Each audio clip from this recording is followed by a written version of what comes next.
Terceiro ano, boa tarde. Que bom, hoje é terça-feira, juntinhos, né? Para estudar o quê? Matemática, tá certo? Módulo 3, terceiro bimestre. Hoje será um novo conteúdo. Eu quero que vocês abram na página 2, sobre comprimentos de medida, tá certo? Então, nós estamos vendo aí alguns alunos na sala de aula com a professora fazendo a medição de outra criança. Não é isso? Então, aqui nós estamos vendo ele medindo, vamos dizer, com a fita métrica. Então, preste atenção. Página 3 agora. Medidas de comprimento não convencionais. Quais são essas? Iremos estudar agora. Troca de ideias. Página 3. Acompanhe a leitura, tá certo? Gabriel e a mãe estão de mudança para um apartamento em outro bairro. Eles precisam medir o comprimento de uma parede da sala para descobrir se a estante cabe neste lugar, mas a mãe de Gabriel se esqueceu de trazer uma trena. Veja como eles fizeram. Vamos medir essa parede usando passos. Já aconteceu comigo. Quando eu quero saber se o sofá vai caber em determinado canto, eu vou medindo com os passos. Ou então eu conto pela cerâmica. Tá certo? A quantidade de cerâmica, quanto tá assim e quanto tá assim. Aí eu vejo se vai dar nessa posição ou nessa, ok? Observe quantos passos cada um teve que dar para medir o comprimento. Presta atenção aí, ó. A mãe de Gabriel foram 4 passos. Já Gabriel foram quantos passos? 6. Por quê? Porque o tamanho do pé da mãe de Gabriel é diferente do tamanho do pé dele. Tá certo? Gabriel deu mais passos do que sua mãe. Porque o seu passo é menor do que o dela. Mas vamos lá. Vamos estimar comprimentos. Preste atenção na página 4. Tá certo? Não estamos em sala de aula. Mas eu vou dar algumas dicas de alguns locais que vocês podem fazer. Reúna com um colega para medir usando palmos e passos. Aí pode ser com o irmão, pode ser com a mãe, pode ser com a avó, na hora dessa atividade, tá certo? Vamos começar estimando o comprimento da sala de aula. Cada aluno da dupla estima o comprimento da sala de aula usando o passo, como unidade de medida e registrar essa estimativa na tabela. Então, você pode dizer, vó, eu acho que aqui tem 10 passos. Aí bota o nome da sua avó e o seu. E a sua avó diz, não, eu acho que tem 15. Aí vai ver quem foi que chegou mais próximo, mas preenchendo aí a tabela. Usando passos para medir o nome, a estimativa, que é isso que você supôs, e o valor necessário, que é a medida mesmo, tá certo? A sua estimativa chegou perto da medida encontrada, aí você vai dizer, quem fez a melhor estimativa, quem chegou mais próximo do valor real? As medidas encontradas foram iguais ou diferentes. Por quê? Aí você vai dizer, se foram iguais, você vai dizer, não, foi igual. Se foi diferente, e por quê? Tá certo? Agora, vamos estimar o comprimento do tampo da mesa. Cada aluno, vai ser sua mãe, ou você, sua avó, ou você, tá certo? Aqui não estamos em sala de aula, não. Mas pode ser o tampo da mesa da cozinha, tá certo? Cada aluno da dupla estima o comprimento do tampo da mesa usando palmos como unidade de medida e registrar essa estimativa na tabela. Em seguida, cada um, na sua vez, mede o comprimento do tampo da mesa usando palmos e também registrar as medidas encontradas na tabela. Do mesmo jeito vai ser feito com essa, o nome da pessoa com quem você está fazendo isso. A estimativa é o que você supõe. Eu suponho que na minha tinha 10. Quando eu for lá, eu boto 10, a minha estimativa. Mas quando eu fui medir, deu 8. Entendeu? Tem que botar a medida real, certo? Segunda questão.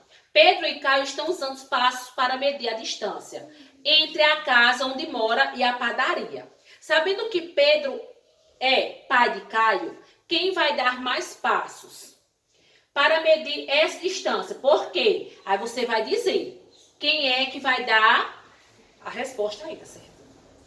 A tia de Bianca é costureira. Elas estão usando o palmo para medir a largura de um tecido. Letra A. Complete a tabela com a quantidade de palmos encontrado por Bianca e sua tia. Tá aí, ó. Cada espaçozinho é um palmo. Aí você vai dizer aí quanto foi o de Bianca e quanto foi da tia de Bianca. E quem tem o palmo menor. Aí você vai responder. Tá certo? Virou aí. Quarta questão. Vamos medir usando pés.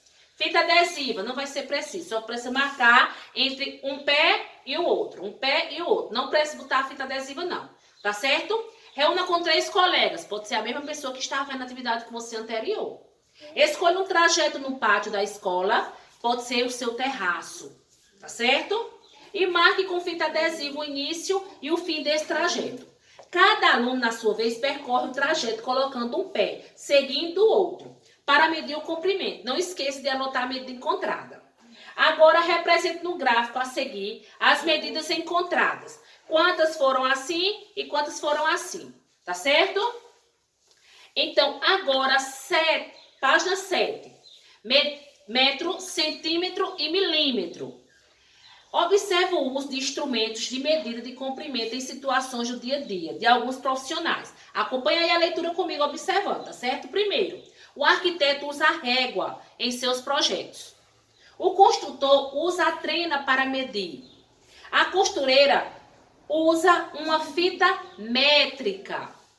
Régua tá aí mostrando, reta, régua, trena e fita métrica. Nesta página.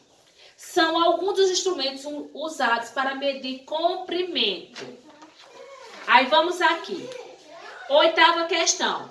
A régua é mais usada para medir medidas menores. Na régua temos os centímetros, que é entre o traço maior e o outro. Certo? E os milímetros, que são os pequenininhos. Na régua estão representados 10 centímetros. Milímetros, que são os tracinhos menores.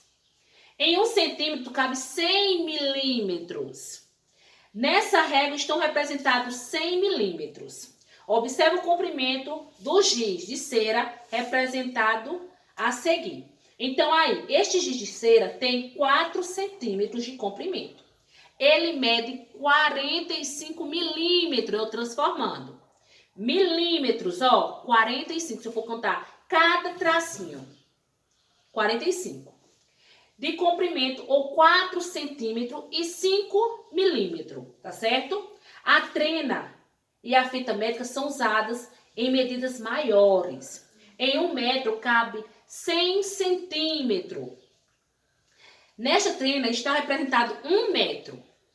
Metro, centímetro e milímetro são unidades de medida de comprimento. Aí tem o símbolo, ó, do metro é o M. Do centímetro, cm. E do milímetro, mm. Então, aí agora, vocês na página 9, vocês vão dizer, escreva o comprimento do lápis de cor representados a seguir, indicando a medida em centímetro e em milímetro. Se o lápis aí, eu vou dar só uma dica na letra A. Se o lápis aí tem 5 centímetros, vai ter quantos milímetros? Se quiser contar, aí conta, vai ter 50 milímetros. Aí vai fazer a letra B, tá certo? Na letra C, escreva o comprimento de cada giz de cera em centímetro e em milímetro. Do mesmo jeito, tá certo? Preste atenção agora. Virou a página 10. Vocês vão fazer a medição. Preste atenção, use a régua da abra de recorte. Tá aqui de lado, só é recortar. Pode recortar? Pode. Para medir o comprimento de seu lápis de escrever e resiste à medida encontrada em centímetro e em milímetro. Tá certo? Veja como Karina e Leandro usaram a régua para medir o comprimento de um giz. Tá aí a medição, ó. Tá o de Karine e tá o de Leandro. Quem usou a régua corretamente para medir? Presta atenção quem foi que usou direitinho. Tá certo? Escreva o comprimento desse giz em centímetro e em milímetro. Gente, quando eu for fazer a medição, eu tenho que começar do zero. Eu não posso passar, não. Tá certo? Tenho que começar do zero. Aí você vai olhar quem foi que fez a medição corretamente. Lúcio está usando uma régua quebrada para medir o comprimento de uma borracha. E será que ele está falando certo? Quanto mede essa borracha? E aí, vocês sabem quanto mede? Aí vocês vão olhar quanto é que mede essa borracha. Você vai começar do 2, tá certo? Tem que se começar do 2. Preste atenção. 11, 6ª questão, a página 11. Complete com os nomes as medidas de comprimento, de largura e dos contornos das figuras planas representadas. Use a régua para medir. Aí vocês viram o nome das figuras, né? Quadrado, retângulo, paralelogramo. certo? Aí vai dizer aí o comprimento e a largura. E depois o contorno, ele todinho completo, tá certo? Então, preste atenção. 7. Pinte o triângulo que tem a maior medida de contorno. Você vai pintar aí, você vai medir, vai botar o valorzinho de cada um e depois vai dizer qual é o maior, tá certo? Então, virou a página. Página 12. Recorte e cole as peças de material de apoio lá atrás, de modo a obter 1 metro. Estime a medida solicitada a seguir. Depois use esse metro para encontrar as medidas exatas. Conferir sua estimativa. Comprimento da mesa, você vai montar lá o material de apoio e vai ver quanto é que vai dar. Você vai dizer a sua estimativa e depois a medida real. Largura da porta, vai dizer a sua estimativa, mas depois vai olhar a medida real e colocar. Professor, eu colocar a estimativa, coloca sim. E depois o valor real. Certo? E qual dessas medidas são maiores que 1 metro? Aí se tiver alguma que foi maior do que 1 metro, você coloca. Foi tal e tal. Certo? Pronto, pessoal. Nossa aula será até aqui a página 12. Tá certo? Fiquem com Deus e até amanhã.